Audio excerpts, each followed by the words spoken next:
Hello friends, स्वागत है आपका मेरी एक और नई वीडियो में, जिसमें आज हम बात करने वाले हैं कि फॉरवर्ड कॉन्ट्रैक्ट्स क्या होते हैं। देखो, अभी मैं आपको ओरली बता रहा हूँ कि फॉरवर्ड कॉन्ट्रैक्ट्स किस तरीके से काम करती है। देखो, फॉरवर्ड कॉन्ट्रैक्ट्स वो कॉन्ट्रैक्ट्स होते हैं जो दो पार्टीज के बीच में इनफॉर्मली साइन किए जाते हैं, और साथ के साथ इसमें किसी एक पार्टी के लॉस या फिर प्रॉफिट के चांसेस रहते हैं। मतलब यहाँ पे जरूरी नहीं है कि दोनों को प्रॉफिट हो जाए, यहाँ पे एक बीच का क्राइटेरिया निकाला जाता है जिससे ना तो बायर और ना तो सेलर को ज्यादा लॉस और प्रॉफिट भुगतना पड़े। तो चलिए स्टार्ट करते हैं, चलते हैं अपनी स्क्रीन की तरफ और आपको बताते हैं फॉरवर्ड कॉन्ट्रैक्ट्स किस तरीके से और क्या होते हैं, किस तरीके से काम करते हैं और क्या होते हैं। देखो, यहां हम बात कर रहे हैं फॉरवर्ड कॉन्ट्रैक्ट्स के बारे में, देख लेते हैं क्या होते हैं। देखो, यहां पे मैं कंसीडर किया है सिल्वर के तौर पे। किसके तौर पे? सिल्वर। लेट सपोज, पहले एक एग्जांपल के तौर पे मैं आपको बता देता हूं क्या होता है कि सिल्वर का रेट चल रहा है 60,000 रुपए, ठीक है, और एक बायर है और एक सेलर है, ठीक है। बायर जाता है सेलर के पास, कहता है कि मुझे चाहिए आपसे 1 kg सिल्वर। कितनी? 1 kg सिल्वर चाहिए, ठीक है। बट मैं आपसे आज ना लेके नेक्स्ट मंथ में ले लूंगा। मतलब आज है 11 अक्टूबर, उसने कहा मैं आपसे लूंगा नेक्स्ट मंथ की 11 नवंबर को, ठीक है। उसने क्या कहा? मैं लूंगा आपसे 11 नवंबर को। बट जब ये लेने आया, इसने कितने में कहा था? जिस टाइम इसने बोला था कि भैया सिल्वर मुझे आपसे 1 kg चाहिए, उस टाइम सिल्वर का प्राइस था 60,000 रुपीज, ठीक है। बट जब ये लेने आया तब क्या हुआ? सिल्वर का प्राइस हो चुका था 70,000 रुपीज। तो इसने कहा, सेलर ने कहा, भाई अब तो सिल्वर 70,000 रुपए की है, तो क्या आप लेना चाहोगे? 70,000 रुपए की पड़ी। इसमें किसका लॉस हो गया? और हैवी लॉस हो गया। किसका लॉस हो गया? बायर का लॉस हो गया, ठीक है। क्लियर है इतनी चीज कि यहाँ पे किसका लॉस हो गया? बायर का लॉस हो गया। तो इस जगह पे ऐसी सिचुएशंस के अंदर बायर्स को भी लॉस हो सकता है, सेलर्स को भी लॉस हो सकता है। बायर्स को भी लॉस हो सकता है कहीं ना कहीं, और सेलर्स को भी लॉस हो सकता है। मान लो कि यहीं पे सिल्वर क्या हो जाती? 50,000 से गिर जाती, ठीक है।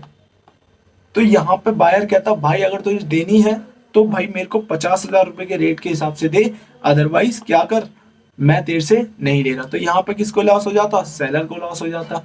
तो इस सिचुएशन को ध्यान में रखते हुए साइन करते हैं वो कॉन्ट्रैक्ट्स। इस जगह पे काम आता है कॉन्ट्रैक्ट्स का। देखो, ये क्या करते हैं, बायर और सेलर एक कॉन्ट्रैक्ट साइन करते हैं कि चाहे प्राइस कुछ भी हो, चाहे प्राइस हो 10 रुपए, चाहे 20 रुपए, कितना भी गिर जाए, 10,000 गिर जाए, 20,000 गिर जाए, बढ़ जाए, कितना भी, हमें मतलब नहीं है। बायर तेरे से 60,000 रुपए में खरीदेगा और सेलर तेरे को 60,000 रुपए में बेचेगा। तो ये चीज कंसिडर करते हैं कि बायर्स कितने में खरीदेंगे? भैया 60,000 रुपए में खरीदेंगे और सेलर आपको 60,000 रुपए में बेचेगा। अब इस कंडीशन में किसी एक को लॉस हो सकता है। अगर प्राइस 60,000 रुपए ही है तो ना बायर को लॉस है ना सेलर को लॉस है। बट अगर प्राइस गिर गया, लेट सपोज यहाँ पे इनके बीच में क्या साइन हुआ है? कॉन्ट्रैक्ट। बायर ने क्या साइन किया है? कॉन्ट्रैक्ट टू बाय, और सेलर ने साइन किया है कॉन्ट्रैक्ट टू सेल। क्लियर है इतनी चीज कि बायर ने साइन किया है कॉन्ट्रैक्ट टू बाय और सेलर ने साइन किया है कॉन्ट्रैक्ट टू सेल। अब मान लो कि यहाँ पे जो प्राइस है वो हो गया 65,000 रुपए, 65,000 रुपए हो गया। तो अब यहाँ पे क्या होगा? किसी एक पर्सन को लॉस होगा। अब हमको भी पता है कि भैया लॉस किसको होने वाला है। बेचेगा कितने में वो? भैया मिलेगा तो 60,000, बायर तो 60,000 का ही खरीदेगा ना। यहाँ पे बाइंग प्राइस क्या है? 60,000, और सेलिंग प्राइस क्या है? 60,000 रुपए, ठीक है। बेचेगा भी 60,000 रुपए में, खरीदेगा भी 60,000 रुपए में। तो भैया इसे प्रॉफिट हुआ या लॉस? इसे तो भैया सीधा सीधा प्रॉफिट हो गया, इसे 5,000 का सेलर को लॉस होगा, ठीक है। इसकी जगह पे दूसरी कंडीशन आ जाती है कि भैया प्राइस क्या हो जाए? 55,000 हो जाए, गिर जाए, तो यहाँ पे बायर को क्या हो जाएगा? लॉस, और सेलर को क्या हो जाएगा? 5,000 रुपए का सूखा सूखा प्रॉफिट। तो यहाँ पे क्या हुआ है कि भैया यहाँ पे एक पर्सन को लॉस हो रहा है, चाहे वो बायर हो चाहे वो सेलर हो। अगर ये प्राइस कांस्टेंट रह जाती 60,000 रुपए में, तो ना तो बायर को लॉस होता ना सेलर को लॉस होता, ठीक है। ना बायर को लॉस होता ना सेलर को लॉस होता, क्योंकि कॉन्ट्रैक्ट भी उसी का ही है। और यहाँ पे ये कॉन्ट्रैक्ट क्या था? इनफॉर्मल, क्योंकि भैया इन्होंने किसी भी एक्सचेंज से किसी से नहीं, एक तरह से कहा जाए तो ये सीधी सीधी स्पेकुलेशन हो रही है।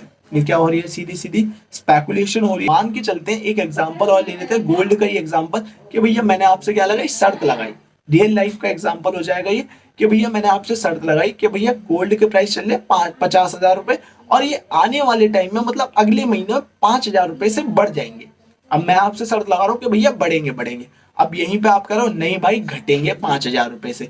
तो मैंने आपसे कहा चल ठीक है, अगर 5,000 रुपए बढ़े तो तू मुझे 5,000 50,000 रुपए में बेच दे, और अगर 5,000 रुपए घटे तो मैं तेरे से 50,000 रुपए में खरीद लूंगा। तो यहाँ पे क्या लगाया मैंने आपसे, एक स्पेकुलेशन, एक तरह से स्पेकुलेशन करी हम दोनों ने। क्या करा कि भैया मैंने आपसे क्या लगा ली, शर्त लगा ली। तो ये क्या हो गई, एक तरीके से स्पेकुलेशन। एट दैट्स इट, यही फॉरवर्ड कॉन्ट्रैक्ट करवाता है कि स्पेकुलेशन लगाई जाती है, बट लीगल बेसिस पे, कॉन्ट्रैक्ट बेसिस पे। ठीक है, तो ये क्या है, फॉरवर्ड कॉन्ट्रैक्ट्स आने वाले टाइम में किसको मेंटेन करने के लिए, लॉसेस को, चाहे बायर हो चाहे सेलर हो, दोनों को लॉसेस को ध्यान में रखते हुए फॉरवर्ड कॉन्ट्रैक्ट साइन करे जाते हैं। That is clear. May be आपको ये पूरा टॉपिक अच्छे से समझ आ गया होगा। तो अगर आपको ये वीडियो पसंद आई हो तो लाइक किए बिना ना जाए, और चैनल को भी सब्सक्राइब कर ले, और बेल आइकन को भी दबा ले, ताकि आने वाले नोटिफिकेशंस आपको मिलते रहें। तो मिलते हैं आपसे अगली वीडियो में।